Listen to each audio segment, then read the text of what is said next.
Yeah, it is another episode of the Autumn Windbags. RJ Clifford, Juan Soto. Let's have some fun today. One day early. You're welcome. Autumn Windbags. Not just to tease you guys, not just like you guys deserved it. Tickle the plums. Not true at all. By the time you guys are listening to this, I will probably be on an airplane bound for Brazil.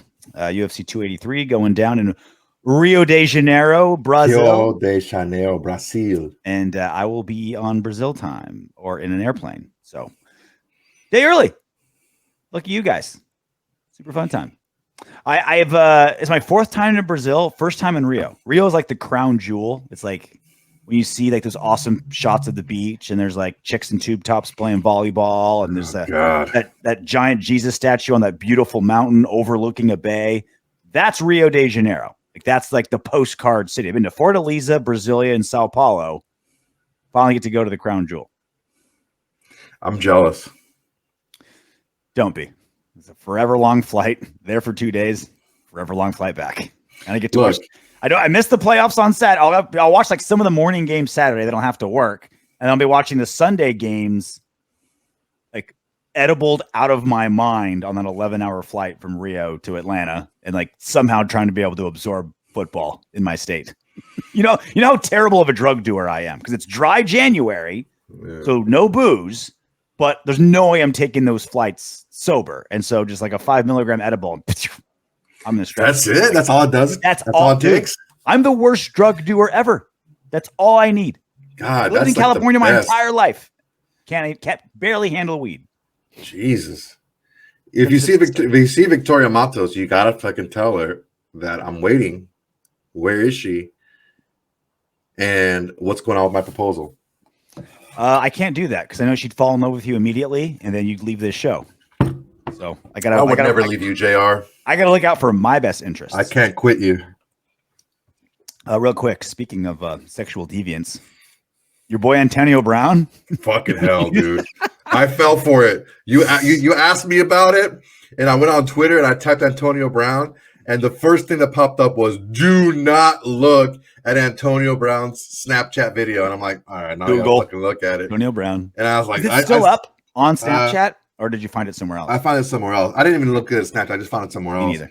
It was terrible, dude. I was like, I saw like maybe like half a second of it. I was like, oh, all right, I've seen this one before. So basically, Antonio Brown put on a Snapchat a still of a girl blowing him. Like you just see a girl's face and about her mouth.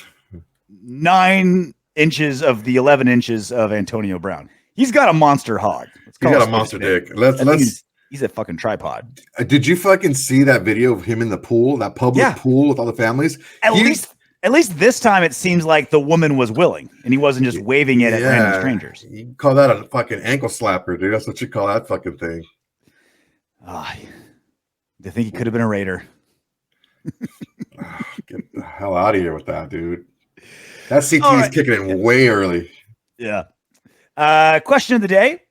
Let us know in the comment section what you say. It'll be pinned at the top. What's the Super Bowl matchup you're rooting for? Super wildcard, not normal wildcard weekend. Super wildcard weekend is over.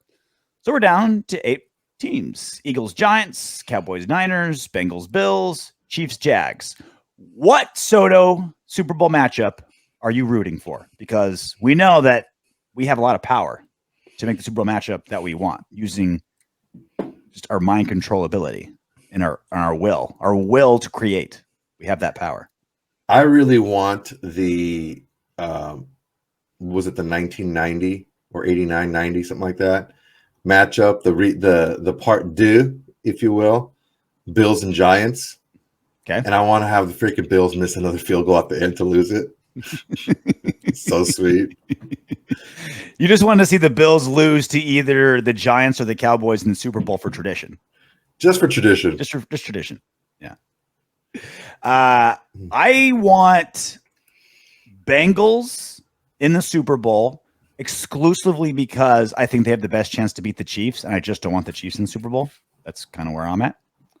On the NFC side, I'm kind of loving this Brock Purdy thing that's going on with the Niners. I'm kind of on board for like a Mr. Irrelevant becoming a Super Bowl winning quarterback. Yeah. That's just too fun. And also, like, the Cowboys, I can't have them in the Super Bowl. Eagles and Giants. I got a lot of buddies that are Giants fans. Nothing against the Giants, but it's like, yeah. You got 2 Super Bowls with Eli Manning you didn't deserve. I feel like you've had enough. You know what I mean?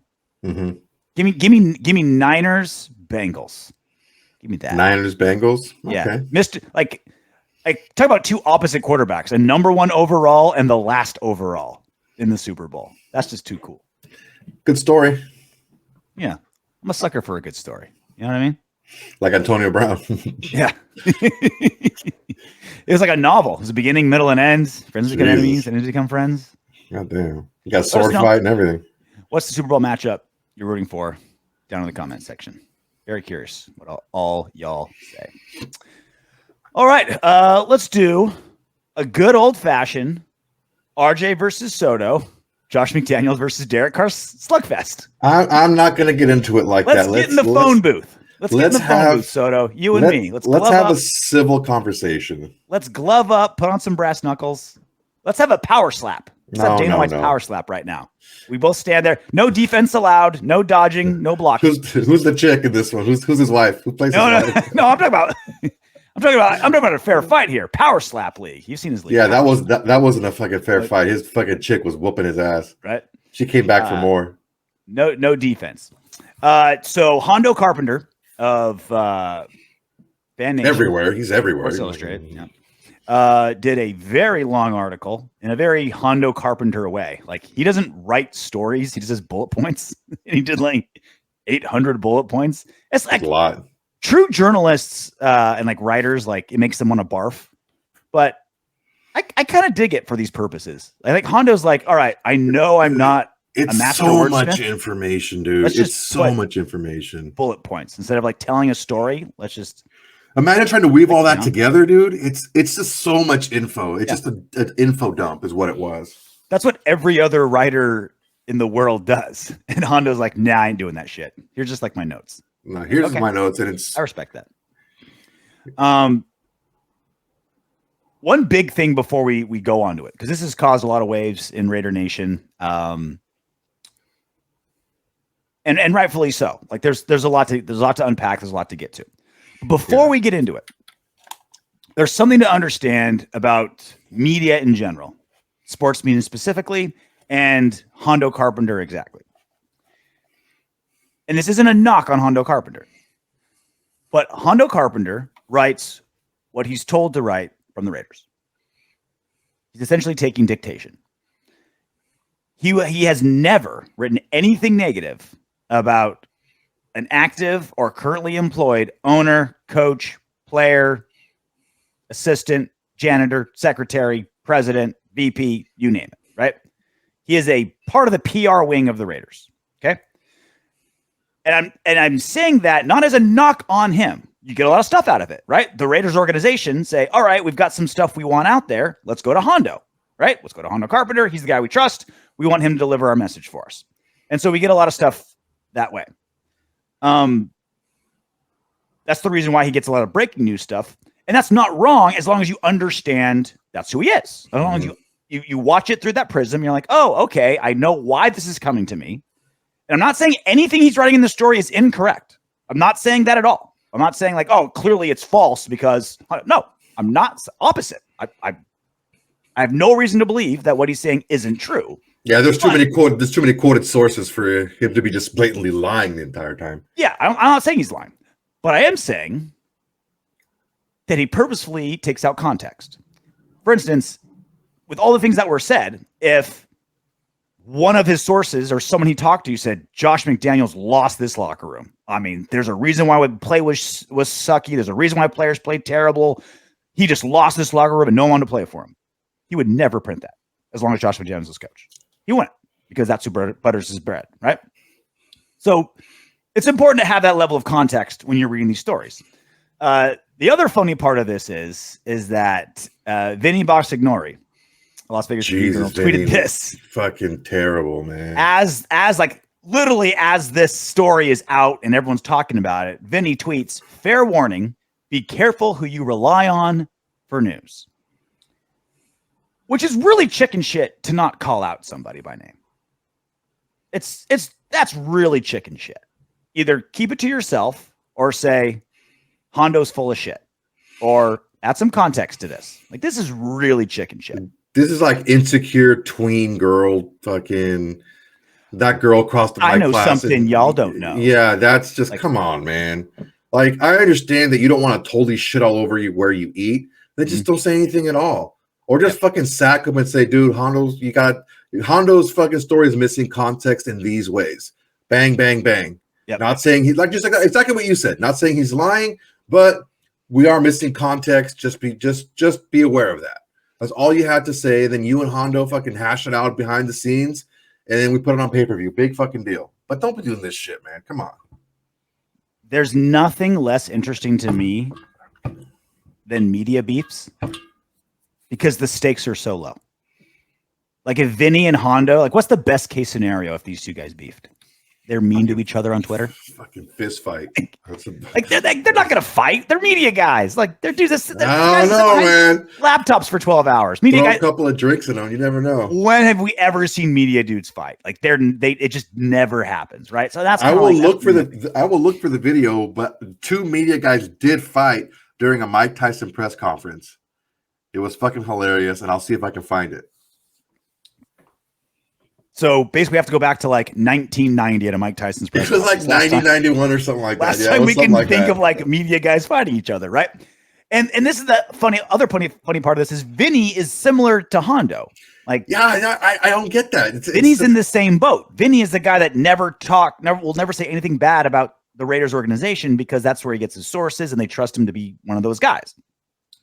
That's why the people we have on this show are like Vic Tafer, Adam Hill, because those guys aren't. Those guys are the hardcore journalists, and they're the ones that like break stuff. They're the ones that say things. Award-winning journalist, by the way. I don't know if we need to get Adam Hill on for a third time and congratulate his Congratulations. Congratulations, Adam Hill. I don't know how that award's given out, but I don't know if it was given to him, like how that happens, but it went to a true journalist, right? Yeah. And again, I'm not saying Adam and Vic are better than Vinny and Hondo. I'm saying there's different levels, different forms of media, right? You're not going to get different motivations. There's different motivations at the end of the day. This guy is like, I'm going to make this team happy or this entity happy because they give me info. The other guys are, I'm going to report what I know and what I've heard and what I've seen.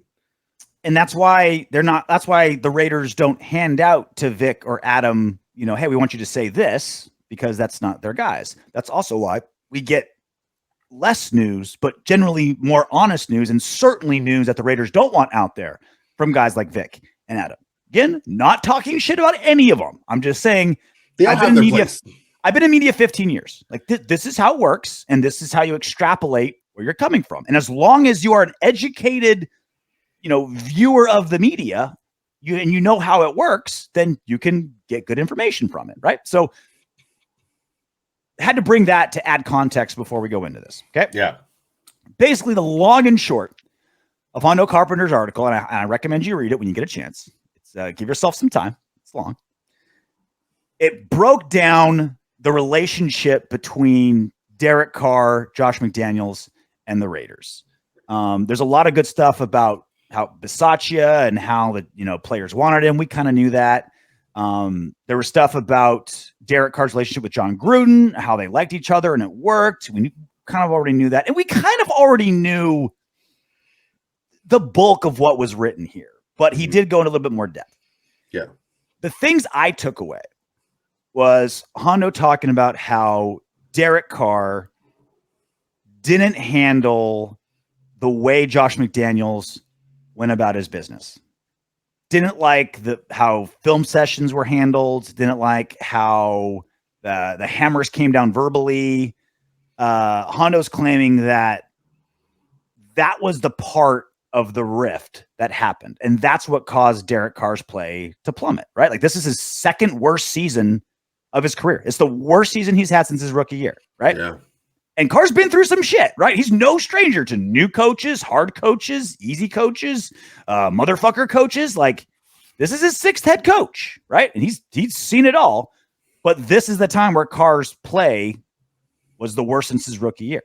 And the reason that Hondo and his sources are telling him that's why it was because he couldn't handle the under the hammer coaching of Josh McDaniels. Would you agree that was probably like the main take of the thing? The main gist of it, yeah, was the main thing was how and why the marriage between McDaniels and Carr didn't work. Mm-hmm. That was the main gist of this whole thing. It was kind of like giving context to each side from different angles, different perspectives. And that was basically how and why it eroded to the point where it is now. Yeah.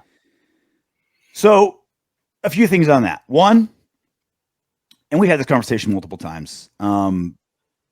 Carr's play fell off this year, but so did every single player on the Raiders, minus basically Davante Adams, Josh Jacobs, Maxx Crosby.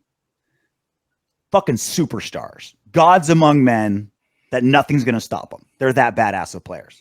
Thank God they're Raiders. Thank God 2 of them have Raiders tattoos.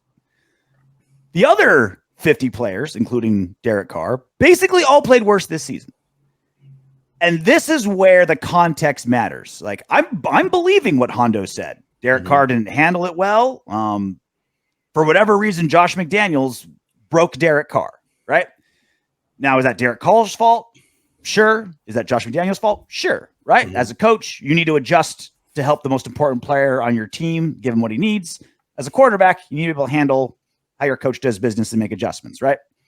So part of me is like, yeah, like Derek Carr played worse under Josh McDaniels, and that's on him. The other part is Derek this is a 6th head coach for Derek Carr, and this has never happened. Like he's had some on and off years, but just shutting down. Hondo was talking about how Derek like emotionally put a wall up. Disconnected, different guy in the locker room. We've never seen that, right? That's like, for all the goods and bads of Derek Carr, being the great locker room guy has always been the constant. That's been like, even the people who like the biggest critics of Carr, like the guy's been good in the locker room. Mm-hmm. The fact that Josh McDaniels finally broke Carr is something that I would have wanted more context on. It's like, okay, well, why?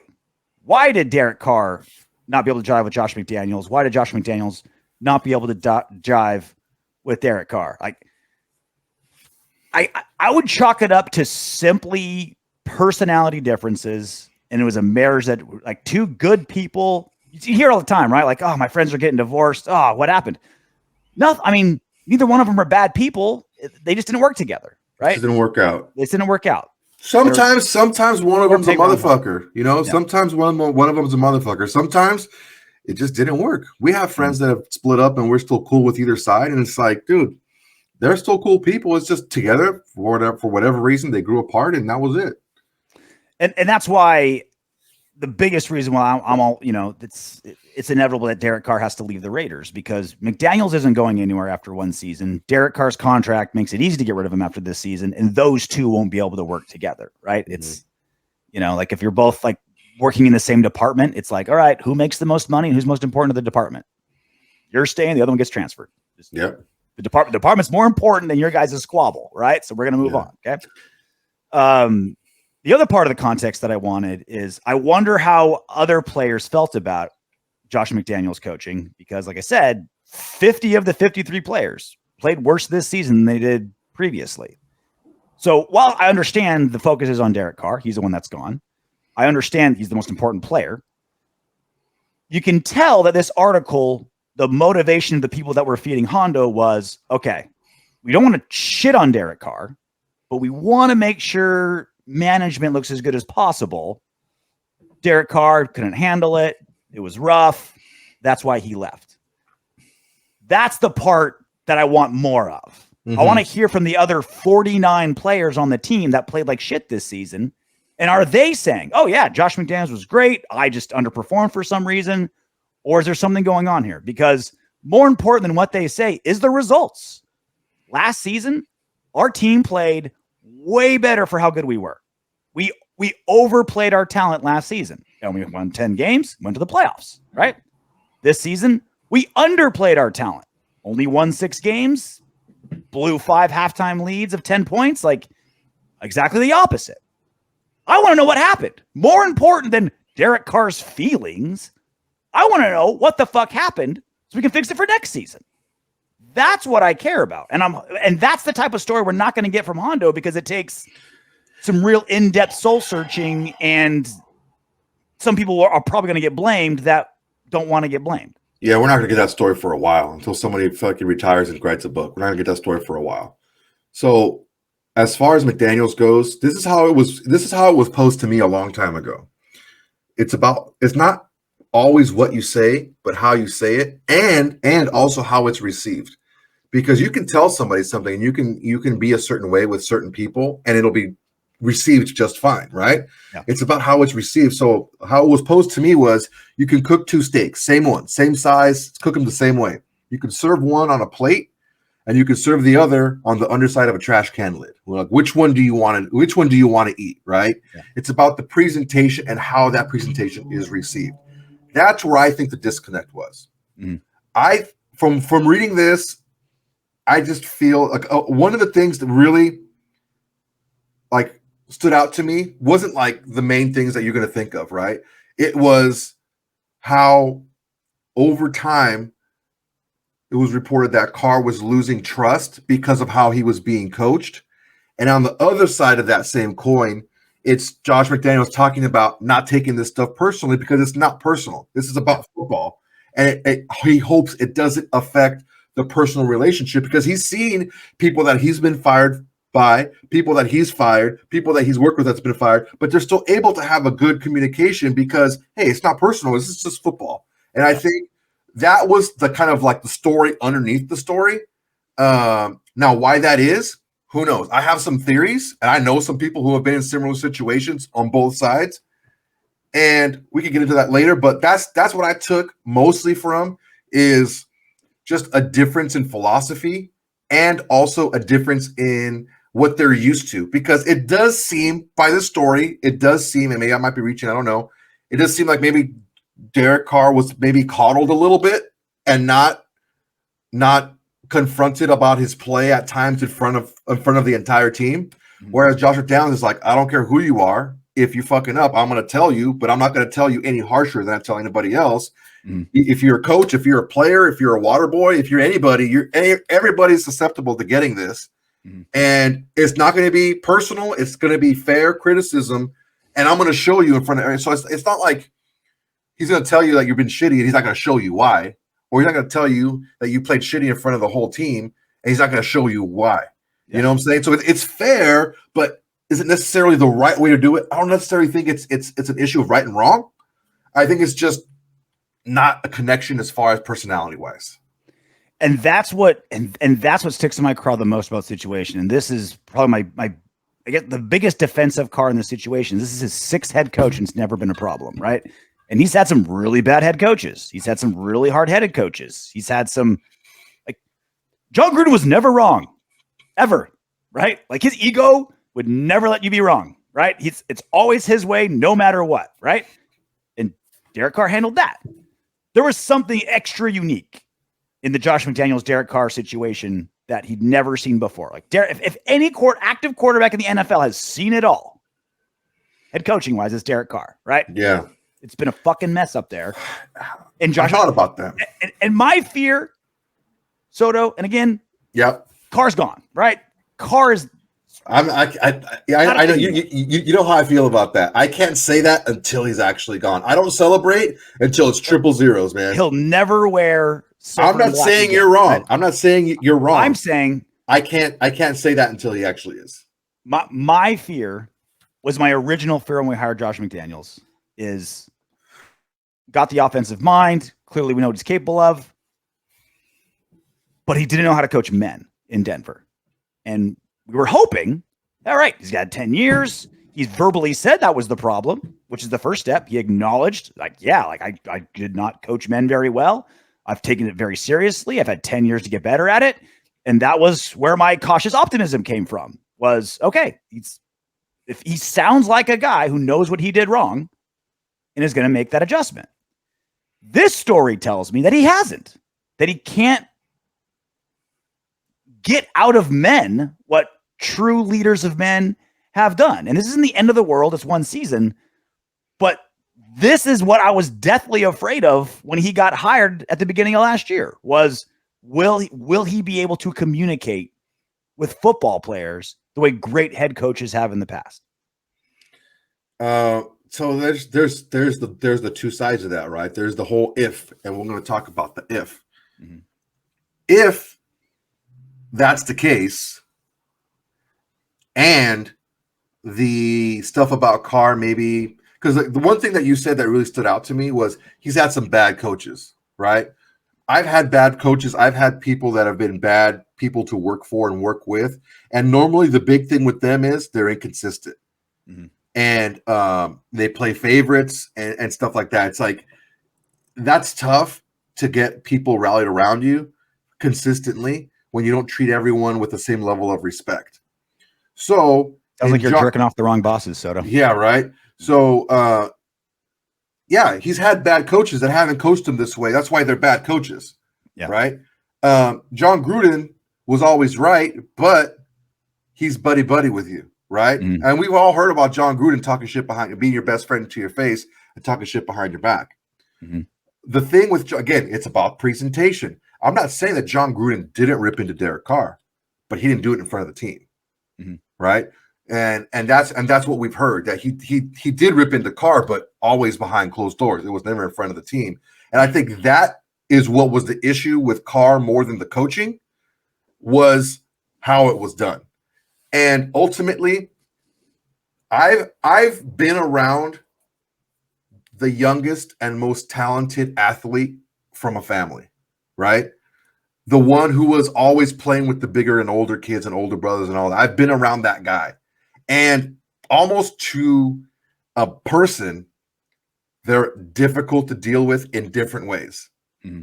It may be, and I'm not saying it is or it isn't, but it sounds like what I've dealt with in the past, that maybe Derek Carr has been told that he's the best his whole entire life.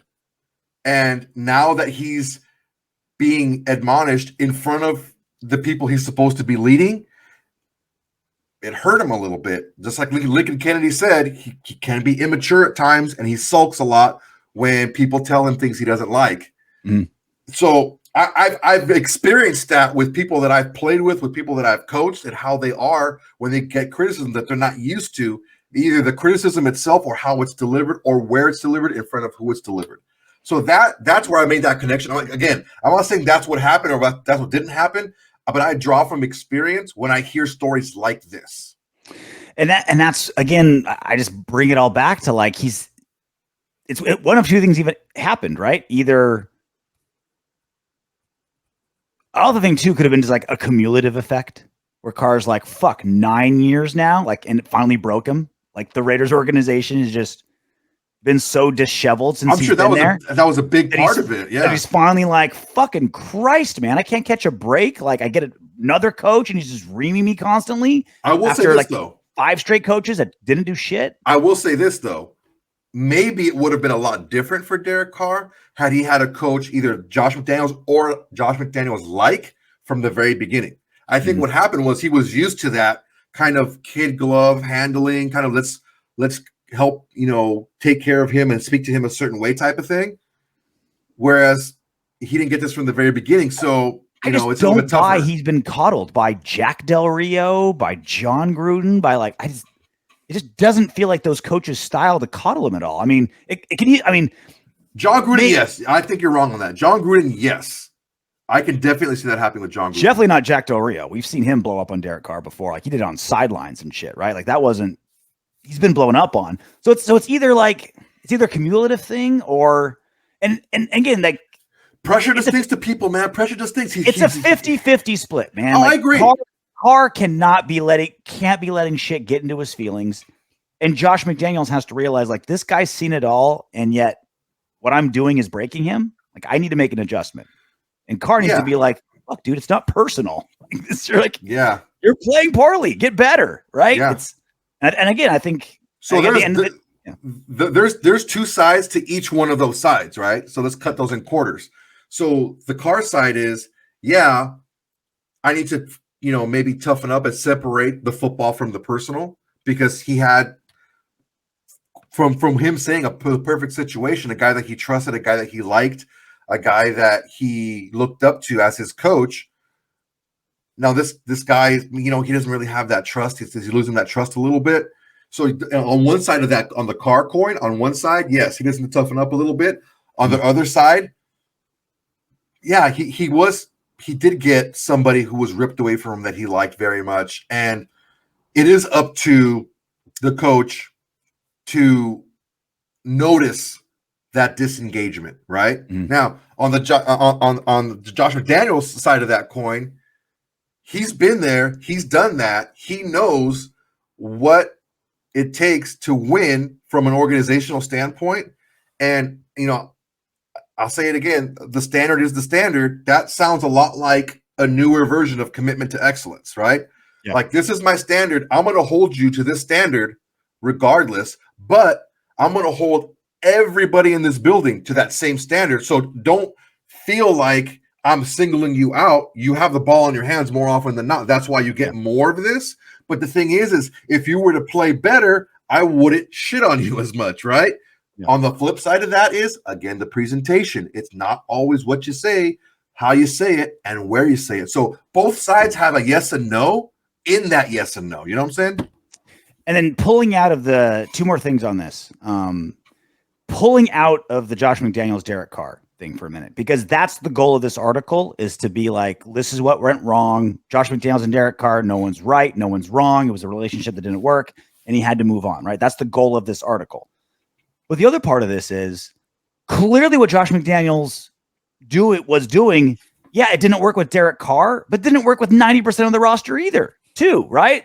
They won 6 games after winning 10 last season, blew 6 halftime leads of 10 points or more. Everyone played worse than they did last season, minus a handful of superstars. That's the other part of this, I think, that's trying to distract from that bigger issue as well, is whatever Josh McDaniels did that didn't work with Derek Carr, it didn't work with the other 49 guys on that squad either, outside of Jacobs, Crosby, and Davante, who played like fucking beasts. Thank God they're Raiders. And that, to me, is the biggest issue, right? Because I know Carr's not gone yet in your mind, but for all intents and purposes, it's a non-issue anymore. I can't say it. Actually, he is. But next season, that's more what I'm worried about, is those other 49 guys. Did Josh McDaniels learn what went wrong this season? I'm hoping that Josh McDaniels did. And this, kind of media push, it was like, all right, let's paint Derek as kind of the scapegoat a little bit. But internally, he said something didn't work this season. Yeah, not Carr, but a lot of other stuff didn't work too, right? Are we looking internally and fixing that?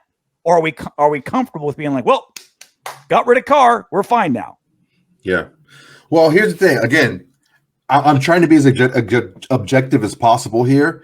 And it sounds like a lot of the people who were backing the style of Josh McDaniels were Maxx Crosby, Josh Jacobs, and Davante Adams. He kept saying a very close friend, a longtime teammate. It worked for them. And that's sure, the thing is, worked for them. Yeah, and the thing is you can't tell me that Max, Josh, and Davante were perfect. So they got it in front of everybody, just like everyone else did when they fuck up. So none of these guys are perfect, right? So I think if you have the 3 best players on your team, which they're going to be the 3 best players on the team, hopefully, we work something out with Josh Jacobs or whatever, right? Let's just say that go into that assumption, okay? He's getting franchise tag. I mean, that's what I'm saying. We don't know, but let's go into that assumption. Those 3 guys are here next year. The other guys come in. You have those 3 leaders on your team saying, hey, I know it's tough, but it's going to make you better. Suck it up. As opposed to the leader of your team, maybe not. You can see him not embracing it as much because you can see it getting to him. You can see him withdrawing.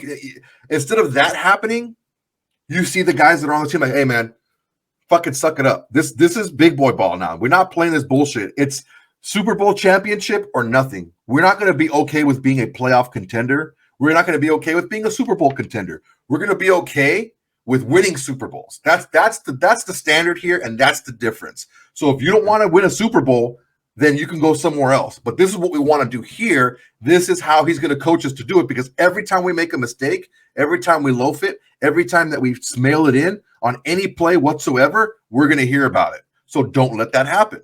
And that's the flip side of, again, it sounds like Josh McDaniels does need to work on his delivery a little bit, but the message does seem like it is sound because we don't know for sure because he didn't say any names, but it really does sure sound like those three guys were three of the main guys that he talked to that were backing the style of Josh McDaniels.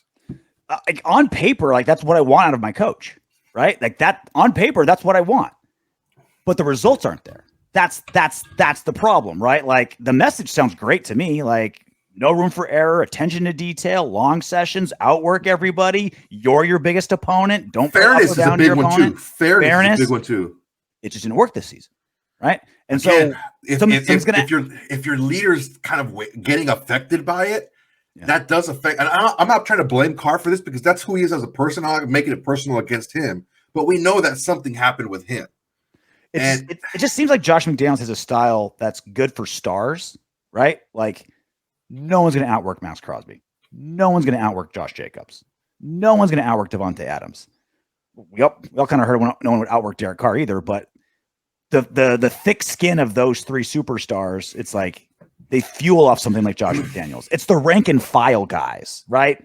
Well, the backup linebacker, the guard, like those guys just simply weren't responding to Josh McDaniels. And so it's either Josh needs to understand that and change, or the superstars that you mentioned, look how hard we're working. We're embracing it.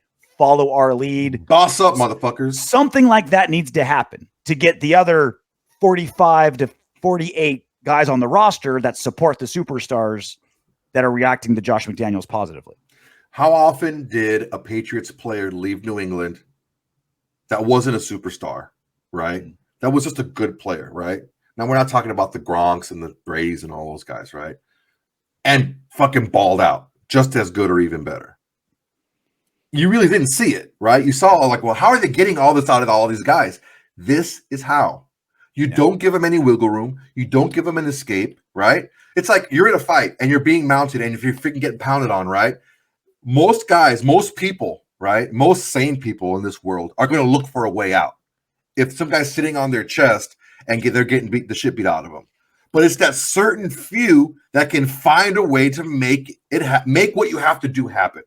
Yeah. Even under this barrage, make it happen. And those are the types of people and those are the types of players and the mentalities that they're looking for, because they know that if you look at yourself as your toughest opponent, you're going to be consistent, you're going to play hard, and you're not going to make these silly mistakes that even the best players on other teams do more often than you do, even though you're not a great player.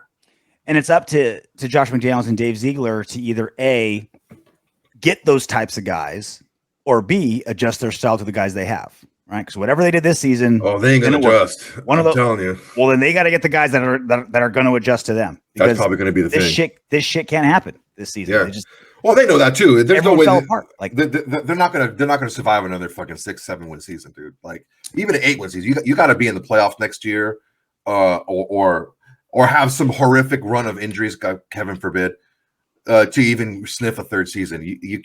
Mark Davis ain't gonna fucking put up with that shit. The last part of this that kind of made my eyebrows raise a little bit. 3 times in this article, Hondo mentioned how people mentioned that the first Kansas City game was the best game they'd played, and that's what let them know what they're capable of. Which sounds fucking nuts to me. They lost that game and blew a 17-point lead. And they're like, oh yeah, that was our best game. We executed well. I'm like,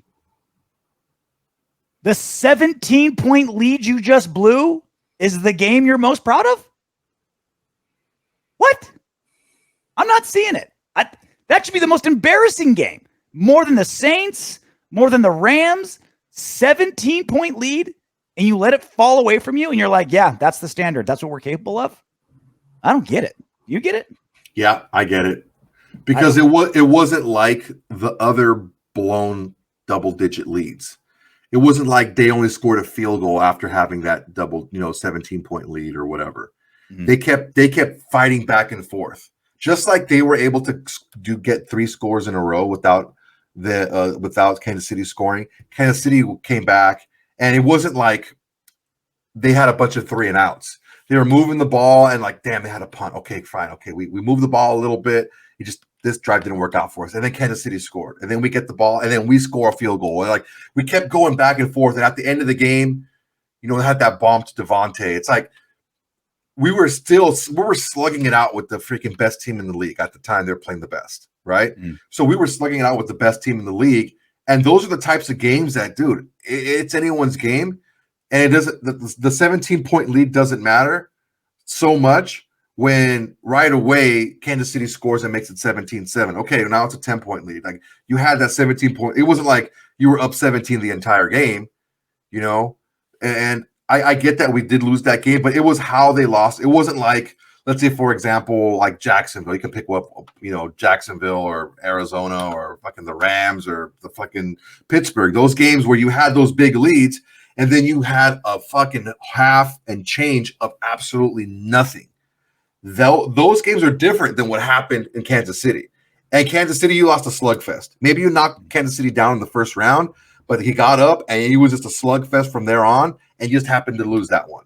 That's the difference between that game and the other games where they lost big leads. That makes me think he was talking to purely offensive players because that defense, the way like the tight end that won't be named got 4 touchdowns and just got ripped apart. Maybe offensively, I can see them say, all right, that's what we're capable of. Defensively, like who they're going to in the red zone. Doesn't matter. Double team them. Doesn't matter. Like that was bad. I don't see it. I don't.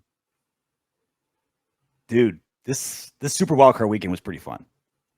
There were some great games. Other than like the second half of Seahawks Niners, it was basically like super captivating game all the way through. Well, you got a lot of divisional matchups, dude. That's why. These teams know each other. But it's the non-divisional matchup that was most entertaining for me. Chargers falling to the Jags 31-30. What were they up at? They were up 24-0 at one point, right? They were up 27-0. 27-0. Trevor Lawrence throws not 1, not 2, not 3, 4 first half interceptions. The Chargers turnover ratio was +5. And old Brandon Staley found a way to blow a lead that even Josh McDaniels and the Raiders would blush at. And they fall to the Jags.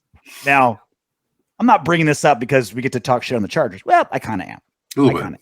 A little bit. It's a little bit there. Dude, that loss was so bad. You insulted him a little bit. Just a little bit. You did. It's a little bit. What was that from? Box. Leave it down in the comments. The loss was so bad, I didn't talk shit to my Charger friends. That's how bad. Me. Like, there's no low blow I won't take on my friends.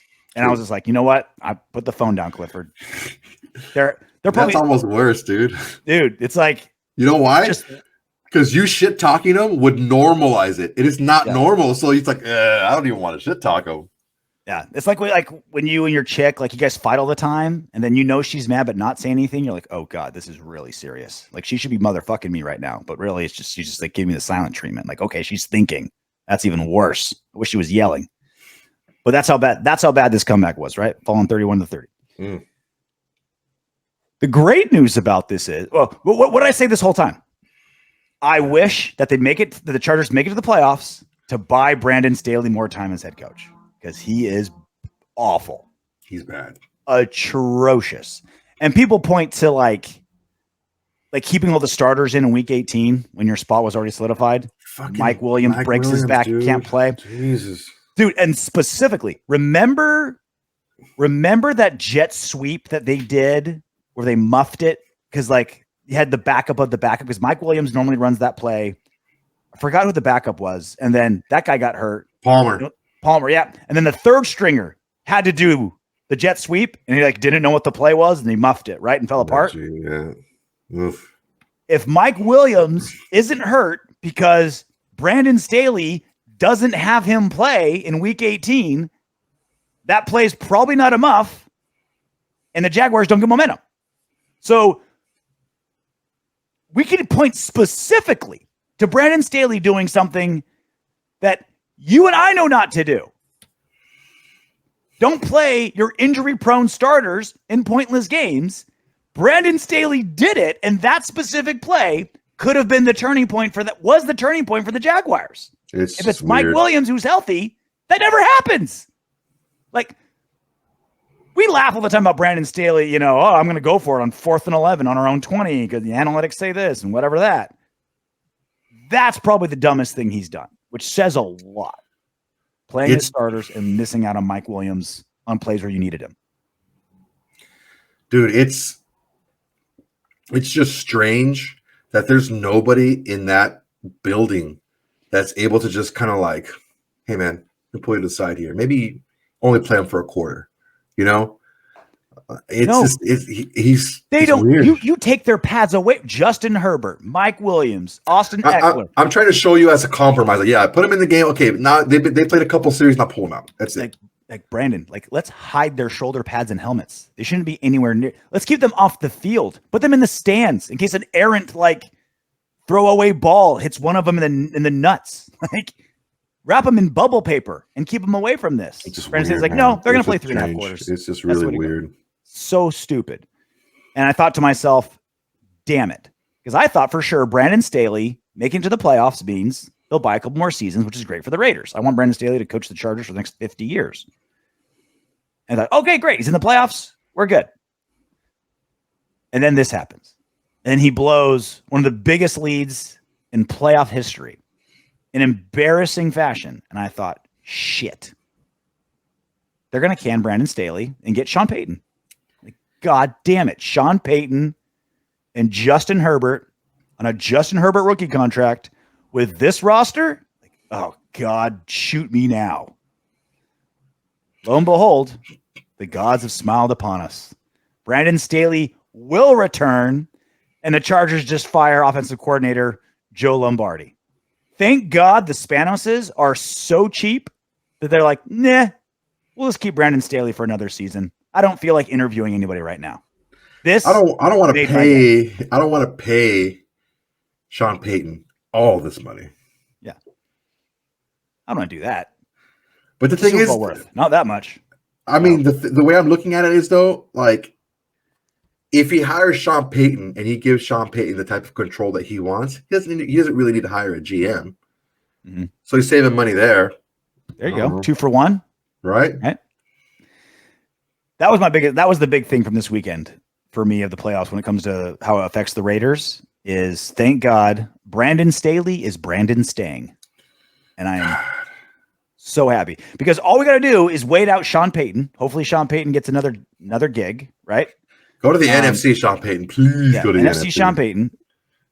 Or, and Justin Herbert finishes out his rookie contract, right? One more year on his rookie deal. And then him and Joe Burrow are going to shatter the quarterback pay scale, right? And so now they're not going to be able to afford Bosa and Mack and Eckler and Willing. They're not going to be able to afford this loaded roster anymore because they're going to be paying Justin Herbert $50 million a year, right?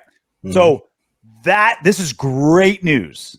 That one more year of Brandon Staley sucking ass, one more year of Justin Herbert's rookie deal and that window closing, and Sean Payton hopefully getting a coaching deal. I don't think he's going to the Broncos. So hopefully he stays out of the AFC West. That comeback was the best thing that could have happened to the Raiders. I mean, in hindsight, yes. As it happened, we weren't really that sure. Mm-hmm.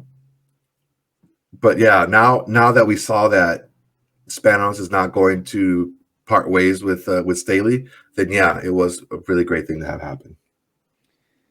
So where do we go at quarterback now?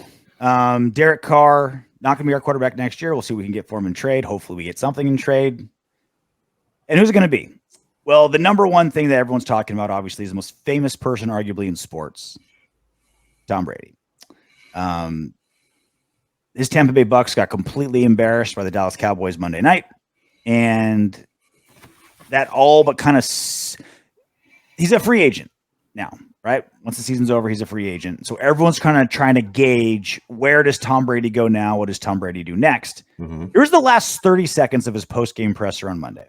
Yeah, it just feels like the end of the season. So I just want to say thank you guys for everything this year. I really appreciate all your effort. I know it's hard for you guys too. It's hard for us players to make it through, and you guys got a tough job, and I appreciate all that you guys do to cover us and everyone who watches and is a big fan of the sport. We're very grateful for everyone's support. And, hopefully, I love this organization. It's a great place to be. And thank you, everybody, for welcoming me, all you regulars. And just very grateful for respect. And hope I gave the same thing back to you guys. So thank you very much. Smiles, gracious, eye contact.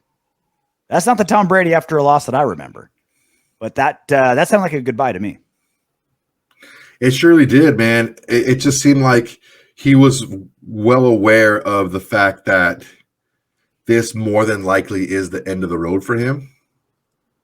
I don't know, man. I honestly, the more I'm thinking about it, I think that him coming to the Raiders is probably a little bit more of a pipe dream than anything else. Yeah. Did that sound like a goodbye to football or a goodbye to the Bucs? I think it was both, because honestly, like we were talking about last week, right? He's like, Tom Brady's like the old chick at the bar. She used to be super hot in her 20s. She was pretty hot in her 30s. Now she's in her mid 40s and she's not that hot anymore. And she has to settle. She's had more work done. That MILF or Tom Brady? Ooh, Tom Brady for sure. That jaw is looking robust, right? But the thing is, it's like Tampa was the perfect landing spot for Tom Brady. Yeah, he had a coach that's different from Belichick, but it was still a good coach. You have a good offensive line, a really good defense, and a lot of weapons. They were just literally just a quarterback away, right? Yeah.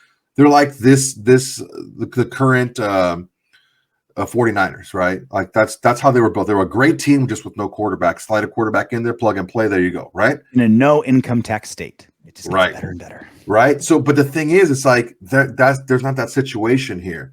Now, last week I said, okay, well, there's not a perfect situation, so he's going to pick from the best of what's left over. He didn't have to pick anything. And after hearing that, it makes me sound like he's probably leading towards not playing. That definitely sounded like a goodbye to Tampa Bay through the media. It's like, because he was like looking at the media, he was kind of talking to them. It's like, hey, media guys, c'est la vie. Mm-hmm. I'm less confident that that's a goodbye to football in general. He's no different this season than the last few seasons, other than obviously winning the Super Bowl, right? But like after the Pats, this feels kind of the same to me. Like, that didn't go well. Let's find some greener pastures. And again, like an 80% Tom Brady, still a top 10 quarterback. Like when he has time, he's a top 5 quarterback. Now, a lot of quarterbacks are really good when they're not running for their lives, but and he's probably a bottom 5 quarterback without time. So that's no small factor. But when he's got time, he's still a hell of a quarterback. I don't think he's done, but I'm with you that I don't think he goes to the Raiders for all the reasons you brought up. Like he's a front runner. Like he's only played with amazing defenses, brilliant coaches, tons of weapons, great O-lines. In the Raiders, he's got one of those things. Great weapons, O-lines in shambles. It'd be by far the worst defense he's ever played with. Like not even close, right? Mm-hmm. That's why I think the Jets make so much more sense for him. Like that is a quarterback away team from being really successful. The Jets. Yeah, I mean, I wouldn't discount. I mean, I've been hearing San Francisco again a lot because he's from the area, and maybe a little bit more. I mean, Brock Purdy's playing really well, and it's not like he's sneaking up on anybody right now. He played against us, and he played really well against us. The Niners for sure would take Tom Brady though. Like even if Purdy wins the Super Bowl, but Tom Brady says like, "Hey, I want to play for the Niners," they take him. And that would almost be great for Purdy. Like imagine taking 1 year of just learning under Brady and then taking the reins again. Mm-hmm. That's a pretty sweet deal if you're Purdy. Yeah, I mean, there's a couple of places where he can go, but it has to be that type of situation. Yeah, and if there was, let's say the Jets were pleased with their quarterback situation and that's what they wanted to do moving forward, and Tom Brady didn't have that landing spot, I think I would I don't know, I wouldn't necessarily class it as front runner, but he knows he doesn't have time to build something. So he needs to have something that's ready to go. It just doesn't seem likely to come to Carolina or the Raiders or New Orleans, stuff like that. Like, it just doesn't seem likely. I think it's Pats or Jets. I think maybe going back to the Pats one more time. Like, dude, there's no New weapons England there would lose either. their shit. They could get some weapons though, right? Like if they're like, hey, Tom Brady's coming to town, like how easy would it be to trade for some studs? You know what I mean? All right. I mean, you only have so much money, dude, and he's got a lot of money tied in that defense. Yeah. And that's why he left. Because I mean, well, how did they get better weapons wise since Tom Brady left? They have it. Well, Belichick went on that spending spree last season. It just didn't turn into like a lot, right? Nelson Aguilar, a couple tight ends. I mean, it's better than when Brady was there. Not amazing, but definitely better. Well, Brady had Gronk. Brady had Edelman. The running game was about the same. I mean, I wouldn't say it's better. It's different, but I mean, Brady still had some weapons, just not enough. Yeah. Ready to do some what windbags? Sure, why not? Juan Avalos. Too many Juans in this world. Avalos. But Mark Davis doesn't get ticket revenue per se. He made the money up front with private seat licenses. PSL holders are trying to recoup their money, especially when team is trash. So this is the video I did on Mark Davis talking about how mad he is that the stands are full of away players, right? And it's like, and my thing was like, for those who didn't see it, I'm like, I don't think Mark Davis is that pissed. Like he's getting a ton of money from that stadium and people filling it up.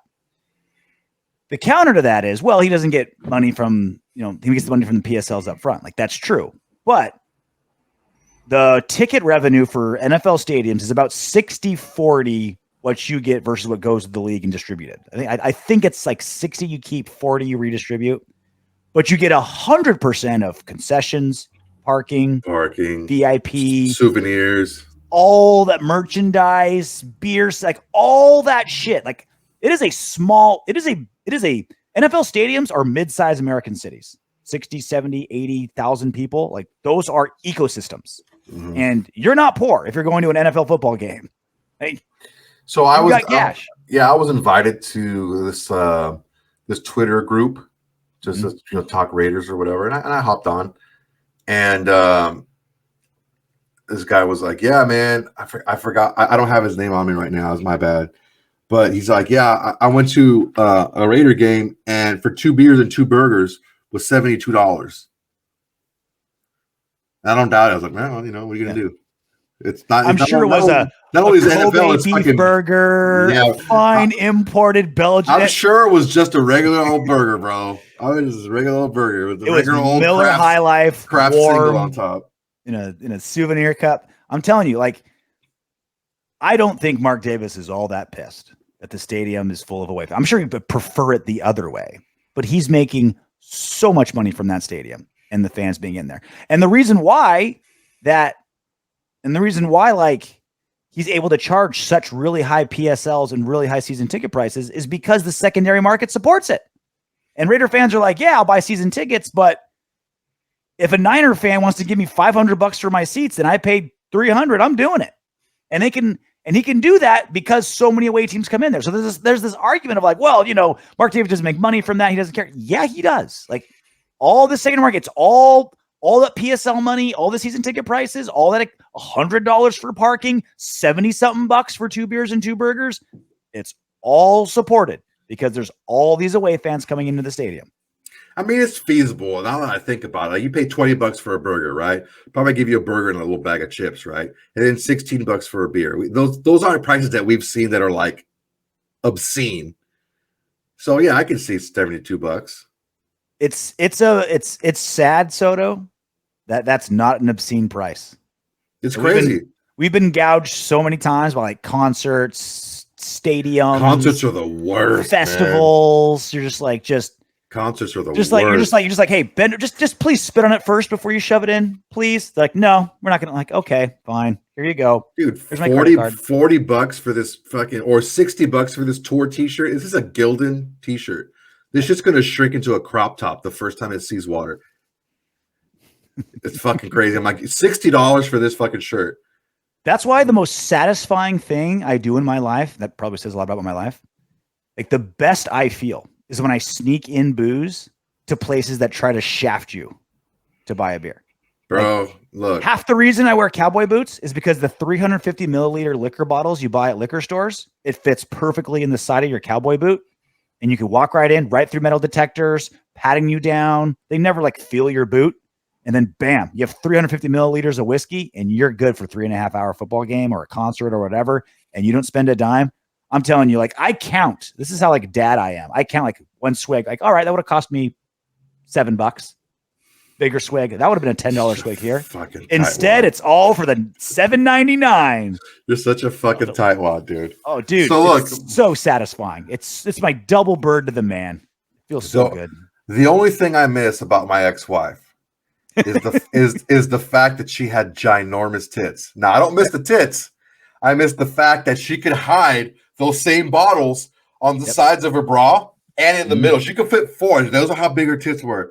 And we could go to Dodger Stadium, and we were getting fucked up. Let me get a fucking Sprite, drink about a third of it down, fill the rest of it up with whatever we have, and we were having a great time all fucking day. And that's the big 350. Like, even if you don't, like, you can fit 7 of those little, like, 2-ounce shooters Shots, that you can buy at liquor stores, like little shots. You can fit. They're plastic. They got everywhere. Plastic caps. You're good to go. There was a liquor store around the corner from the place that I lived at in Huntington Beach from when I was like 18 to like 24.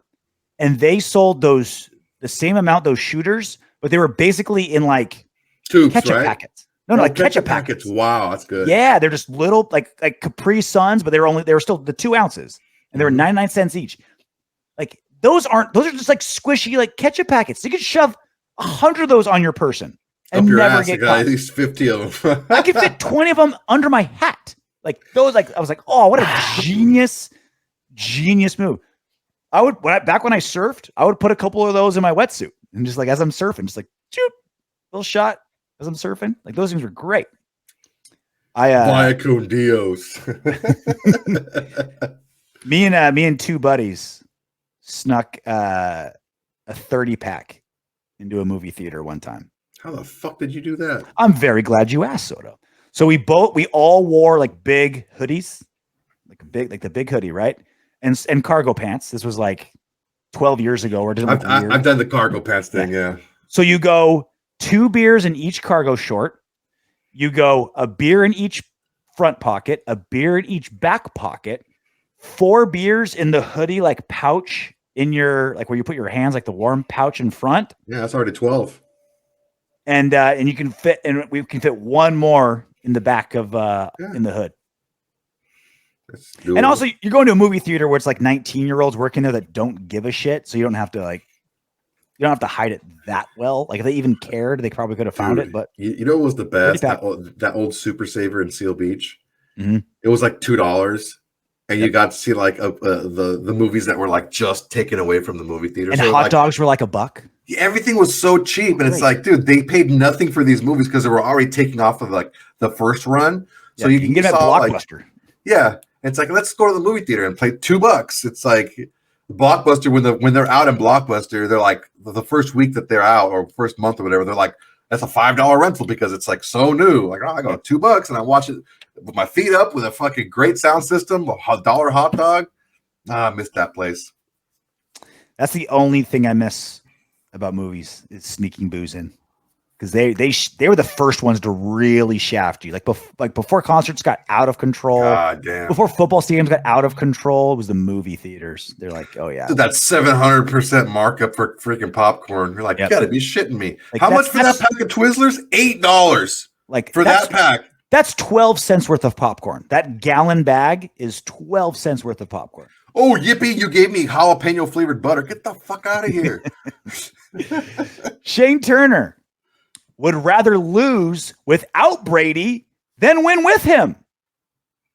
I wonder how much of Raider Nation feels that way. Shane. I really wonder how much of Raider Nation feels that way. Our boy Rory feels that way.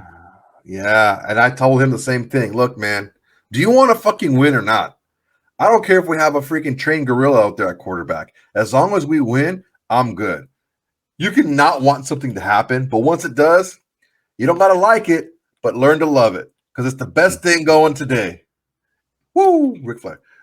So I'm saying, like, yeah, I don't necessarily want Tom Brady on our team, but if he helps us win, and he's that bridge to the next quarterback that's going to help us win even more in the future, then you know what? What is it? The enemy of my enemy is my friend.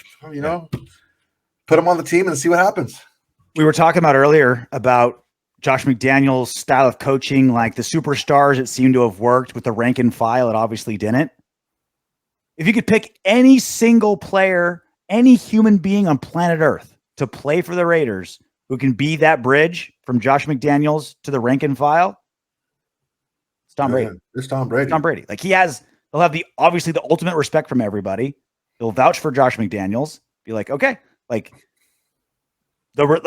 all right, Josh McDaniels thing maybe doesn't work for most of you. So listen to Tom. Tom does. Tom listens to Josh. He's buying in.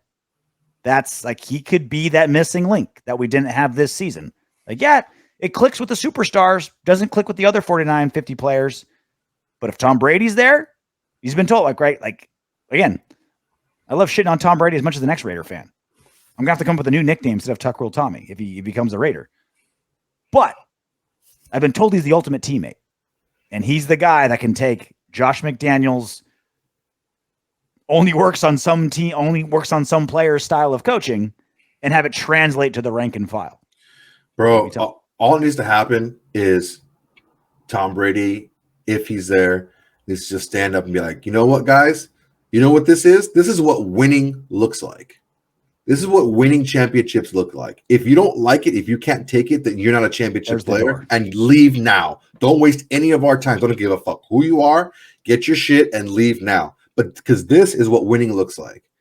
And I think the star players or again, we don't know who it was, but the way they were described, you kind of felt, it was Max and Josh and Davante and maybe a couple other guys. Well, the ones that were producing. If it's working, if you're happy with what's going on, that's mean you're producing. And those are the guys that were producing. And you're able to take the message from the presentation. You're able to take the message out. Okay, yeah, do I like being called out in front of my teammates? No. Do I understand that it's for my own good? Yes. Do I understand where he's coming from, that it's not personal? He's not trying to slight me as a person, as a player. He's trying to get the best out of me because he knows I can be better.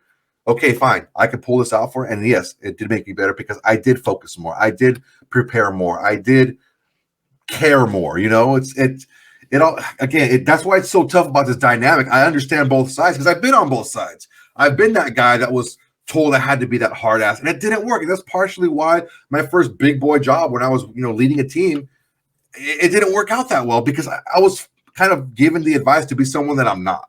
And when I started nowadays, I'm a lot more, I wouldn't say relaxed, but I'm a lot more,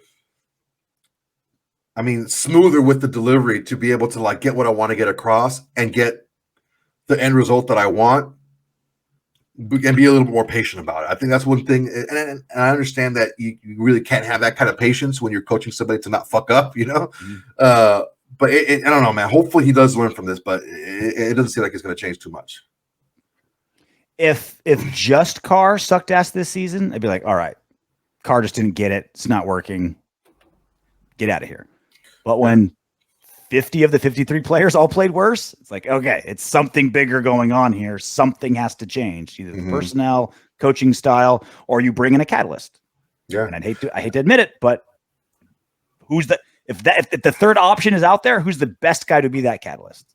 Fucking Tommy. Well, also again, you get one side of the coin. The other side of the coin is if we didn't have those second half collapses, would we have given up all the points that we did in those second halves? If we were able to sustain drives, if we were able to score more points, would we have had that defense back out there over and over again? It was already not a great defense, but also now not great defense that's tired and worn down. Yeah, they're going to give up points. So it's like there's two sides to that, and it all depends on your perspective is whose side you're on. If you're on Derek Carr's side, it's like, dude, everyone else played bad. It's not just Derek Carr. If you're more on Derek Carr had the go side, it's like, well, dude, Derek Carr wasn't helping us out any because he was fucking up, which is, he did. But again, how does that affect the defense? And we saw it in the Charger game. Dude, did the Chargers need to score again the last time they had the ball? No, just get a first down or two. Just you don't have to, try to throw the ball, but get a first down or two, run some clock, and they wouldn't be able to, the Jaguars wouldn't be able to come back. And that's part of football too, is knowing when and situational football, and we didn't play good situational football in the second half of a lot of those games. Again, whose fault it was, I'm not here to say that, but there's two sides of that coin where it's like, yeah, a lot of the defense didn't play great, but they were also put in bad positions too. London Raider, you two went to college? Fuck me. No wonder America is such a mess.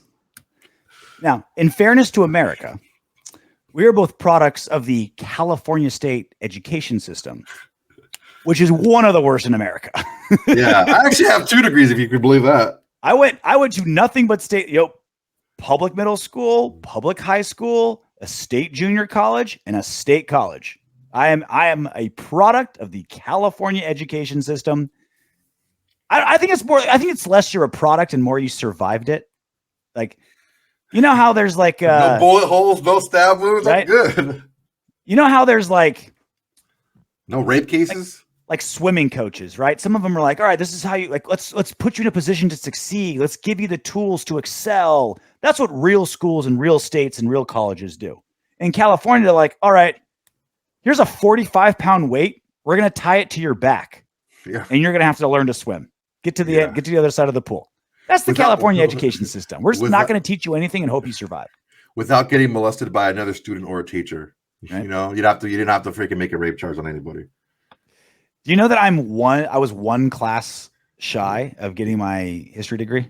Yeah. You should just do it. Fuck it. Why? Why not? Just say just a freaking personal achievement. No point. I've never in my life, in any resume, in any of the 10, 15 jobs I've had since I graduated, or not graduated, left school. This fucking guy, he already forgot you didn't graduate. Left school. I've never been asked, like, hey, do you have a college degree? Never once. Never needed it. Never, no one cared. Like, can you produce and do the job? Yeah. Okay. That's all. Well, all right. All right. Well, that's it for us. I'll try to, maybe we'll wrangle something up while I'm in the deep jungles of Brazil. Rio de Janeiro. Because we're done a little early. I'm wondering if we should start doing some weekend stuff anyway, right? Because we don't have post-game shows anymore. And this started off as a 1-week podcast, but we're making so much extra stuff on YouTube anyway. Maybe we'll add another pod midweek. I don't know. Maybe I'll jump on one of these nights and get silly with you guys. We'll do it. We'll do a nice mix. We'll still incorporate some lives. We'll still keep doing some shorts. But the long form is, I think, the bread and butter. I think that's what... Baby, I'm a buddy old bread. Will most of y'all dig. But until then, knock on wood if you're with me. Congratulations for making it all the way to the end of our video. If you want Darren Waller to catch 20 touchdown passes next season and for Maxx Crosby to have 30 sacks, go ahead and subscribe and click the next video.